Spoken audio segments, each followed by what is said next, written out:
सपने सभी देखते हैं, सपने सभी के पूरे होते हैं, पर सपने पूरे करने के लिए जरूरी होता है वही जोश, वही जुनून, वही आत्मविश्वास, वही आत्मशक्ति जो शुरू में थी। दर्शकों, स्वागत आप सभी का बिजनेस टॉक में। ये सफर है जीरो से हीरो तक का, और आज के इस सफर में हम आपको ले आए चंद्रपुर में। जी हाँ, चंद्रपुर जाना जाता है अपने पावर प्लांट्स के लिए, अपने सीमेंट फैक्ट्रीज के लिए। आज हम आए हैं नीपो ग्रुप ऑफ इंडस्ट्रीज के चेयरमैन मिस्टर नितिन पोहाने इनसे मिलने। तो आइए मिलते हैं नितिन जी से।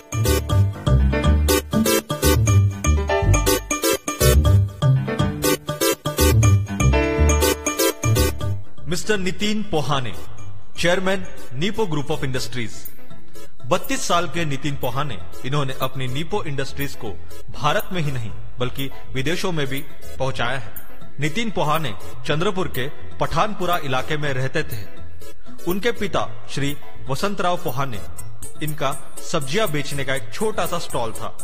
एक 8 बाय 8 के कमरे में 5 लोगों का परिवार उस समय रहता था। घर में पैसे की कमी थी, पर माता पिता इन्होंने नितिन और उनके दोनों भाइयों को शिक्षा से वंचित नहीं रखा। पिता को व्यवसाय में बचपन से ही देखकर नितिन जी ने खुद भी बड़े होकर बिजनेसमैन बनने की ठान ली थी। 9वीं कक्षा में टूथब्रश और बैग्स बेचकर उन्होंने अपना पहला व्यवसाय शुरू किया।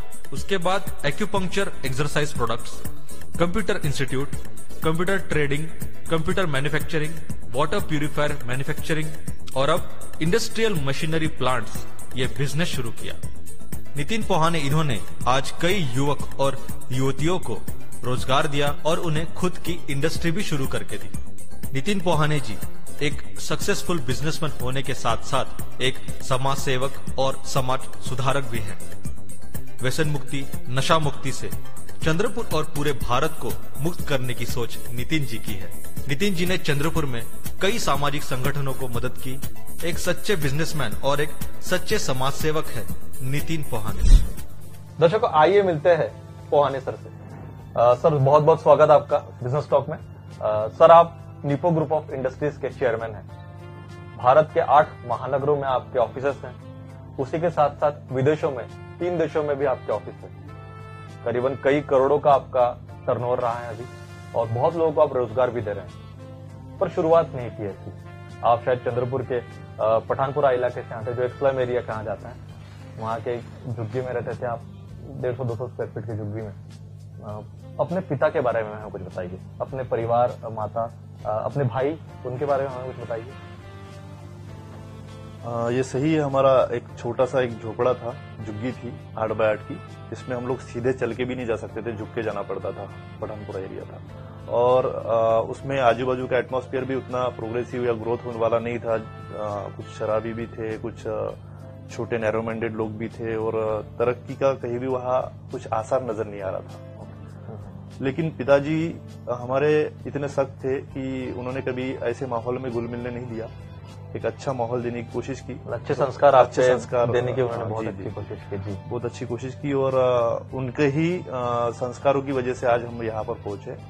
और वहाँ पर शराब की भट्टी है, उसके बाद लोगों का रिक्शा वाले या लेबर क्लास ज्यादा था, 90% क्लास लेबर क्लास। आपके पिता शायद एक वेजिटेबल की दुकान थी। हाँ, वहाँ हमारी एक छोटी सी, हम भी लेबर क्लास में ही थे, हमारी एक वेजिटेबल की दुकान थी छोटी सी, जिसमें मम्मी भी सुबह से काम करती थी। सुबह आपकी माता भी वहाँ काम करती थी? बेहतरीन। सुबह 6 बजे से वो लोग स्ट्रगल ही करते थे, और इतनी ज्यादा मेहनत थी कि उनको देख के ऐसा लगता था कि इतनी मेहनत करने के बाद भी एक छोटे से 8 बाय 8 के झोपड़े में रहना है, और ये जिंदगी मैं आगे चल के ऐसे नहीं जीऊंगा, और मैं अपने माता पिता को एक अच्छी जिंदगी जीऊंगा। ये मेरी बचपन से सोच थी, लेकिन माहौल की वजह से मुझे कुछ सुझाई नहीं पड़ रहा था कि। आप कितने भाई थे? हम 3 भाई थे। 3 में से एक मेरे से छोटा जो था, उसकी डेथ हो गई 9th क्लास में ही, और जो सबसे छोटा था उसको इसमें इंडस्ट्री में या बिजनेस में उसको कुछ उतना रुझाव था नहीं, वो सिर्फ पढ़ाई में रहे हैं। पढ़ाई में, तो अभी जॉब करते हो। तो आपके पिता ने शायद आपको इंस्पायर किया कि हाँ भाई, बिजनेस करना चाहिए, ऐसा कुछ?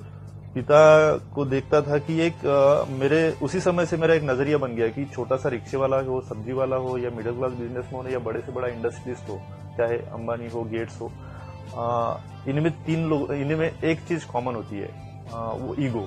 इनको किसी के सामने झुक नहीं सकते। तो वही स्टडी मैंने उस समय की थी कि मुझे भी तो ईगो था कि मैं भी किसी के सामने झुकना नहीं चाहता और मैं कुछ बनना चाहता हूँ। वो सब जो मेरी थिंकिंग थी और उसके बाद जो प्रोग्रेस करना था, वो नौकरी में उतना ग्रोथ हम लोग नहीं कर सकते थे। ये सब मैं बचपन में सोचता था, लेकिन रास्ता तो मिल नहीं रहा था। तो फिर सोचा कि क्या करना, तो एक पढ़ाई शुरू थी उस वक्त? पढ़ाई शुरू थी। मतलब पिता ने आपको एजुकेशन दिया? क्लास में हमेशा फर्स्ट क्लास ही आया हुआ, ऐसा कभी एजुकेशन में पीछे नहीं। लेकिन रात भर पढ़ाई करता था, दिन में काम करता था, लेकिन पढ़ाई में भी कभी हमने पिताजी ने अभी पीछे नहीं रहने दिया हमें। वो कहते थे कि पढ़ाई करना बहुत जरूरी है, क्योंकि पिताजी कम पढ़े थे, हमारे माताजी भी कम पढ़ी थी। तो उनको उसका एहसास था कि पढ़ना कितना जरूरी है, और उन्होंने पढ़ा है दिन रात मेहनत करके, और पढ़ाई का नतीजा ही है कि आज सबसे देखने मिल रहा है। तो आपने पहला अपना जो बिजनेस है उसकी शुरुआत कौन से, मतलब किस समय की? 8th या 9th क्लास में था उस समय। मैं तो सोचा कि कुछ खुद का शुरू करना है। 9th क्लास में आपने सोच लिया था? हाँ। क्योंकि पिताजी से थोड़ा सा झगड़ा हो गया था, और उसमें मैंने बोल दिया था कि 8 बाय 8 के छोटे से झोपड़े में आप रखते हो, और ऊपर से इतना सख्त आपका मिजाज है, ये है वो है, और आप हमेशा डांटते रहते हो, मारते रहते हो, तो मैं ऐसे नहीं रहूंगा। मैं 8 बाय 8 का झोपड़ा नहीं बनाऊंगा, मैं बनाऊंगा 12 बाय 12 का मेरा बाथरूम ही रहेगा। क्या बात है। तो ये मेरे ठसन की वजह से मुझे अब बोल तो दिया था, अब करना कैसा है वो समझ भी नहीं आ रहा था। अब जो बचपन में रास्ता दिखा, एक टूथब्रश घर घर जाके बेचने मतलब का। 9th क्लास में आपने सोच लिया था कि आपको खुद का कुछ ना कुछ व्यवसाय शुरू करना है। सर जानेंगे आपने आगे क्या किया, और एक छोटे से ब्रेक के बाद। मेरी चंद्रपुर में नौले इंडस्ट्री नाम से इंडस्ट्रीज है, जिसका ब्रांड नेम UMD है, एक्वा है। ये इंडस्ट्री 2 साल से चंद्रपुर और आजू बाजू के 5 जिले में अच्छे से काम कर रही है। सबसे पहले मैं बेरोजगार था, लेकिन हर किसी का ख्वाब रहता है कि इंडस्ट्रिस्ट बनूं, लेकिन पैसा और मार्गदर्शन नहीं रहता है। लेकिन नितिन पोहाने जी जो मेरे कॉलेज फ्रेंड थे, उन्होंने मुझे गाइडेंस दिया कि इसी तरह से तुम अपने इंडस्ट्री खुद की शुरू कर सकते हो, और उन्होंने मुझे मार्गदर्शन किया, और उनके मार्गदर्शन को मैं फॉलो करते करते मैंने आज खुद की इंडस्ट्री की है। मेरा इंडस्ट्री का नाम है जशील इंडस्ट्री, मेरा ब्रांड नेम है एक्वा किंग। नितिन पोहाने सर ने मुझे इस फैक्ट्री डालने के लिए सारी मदद की है, गवर्नमेंट सब्सिडी से लेके, डॉक्यूमेंटेशन लेके, और ISI से लेके, और बैंक लोन से लेके, ये सारी उन्होंने मदद की है।